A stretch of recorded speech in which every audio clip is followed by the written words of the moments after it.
ఒకప్పుడు పేదవాడు ఉండేది గుడిసెల్లో ఉండేవాళ్ళు. 1984 ఎన్టీ రామారావు గారు ఆలోచించారు, నా పేదవాడు ఉండవలసింది గుడిసెల్లో కాదు, పక్కా ఇంటిలో ఉండాలని పక్కా ఇళ్ల నిర్మాణానికి శ్రీకారం చుట్టిన యుగ పురుషుడు నందమూరి తారక రామారావు గారు. ప్రతి పేద కుటుంబానికి శాశ్వతంగా ఇళ్లు నిర్మించివ్వాలనేది మా సంకల్పం.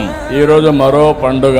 ఇప్పుడు 2,50,000 మందికి అతి పెద్ద పండుగ, జీవితంలోనే ఒక మలుపు. అలాంటి పండుగ జరుపుకుంటున్న సందర్భంగా మీ ముఖాల్లో ఆనందం చూస్తే నాకెంతో ఆనందంగా ఉంది. నా జన్మ ధన్యమైందనే ఆలోచన నాకు వచ్చే పరిస్థితికి వచ్చింది. ఇల్లు అనేది మనందరికి కూడా ఒక సంతోషాన్ని ఇస్తుంది. అలాంటిది ఈ రోజు 2,50,000 మంది గృహప్రవేశాలు చేస్తున్నారంటే ఇది ఒక చరిత్ర.